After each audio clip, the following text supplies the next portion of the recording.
గోవా, తెలుగులో గోవా అనేది 2 letter word. So 2 Lok Sabha seats, 1 Rajya Sabha seat. Next Gujarat. Gujarat అనేది ఇంగ్లీష్లో 7 లెటర్ వర్డ్, తెలుగులో 4 లెటర్ వర్డ్. సో 7 × 4 28, -2 చేస్తే 26. ఎస్సీ సీట్స్ వచ్చేసి 26లో ఫస్ట్ 2. ఎస్టీ సీట్స్ వచ్చేసి 6 - 2 4. ఇక్కడ ఇంగ్లీష్ అండ్ తెలుగు ఓవరాల్గా 7 + 4 11 రాజ్యసభ సీట్స్. హర్యానా ఇంగ్లీష్లో 7 లెటర్ వర్డ్, తెలుగులో 3 లెటర్ వర్డ్. 7 + 3 10 మనం 2 × 5గా రాసుకోవచ్చు కదా. So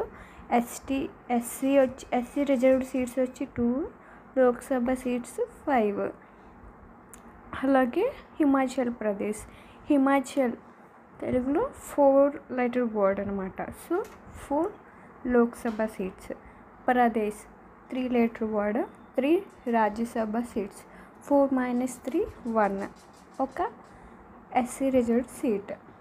Jammu and Kashmir, Jammu and కాశ్మీర్లో కాశ్మీర్ అనేది 3 letter Telugu word. So 3 × 2 6 Lok Sabha seats. Jammu 2 letter word, 2 × 2 4 Rajya Sabha seats.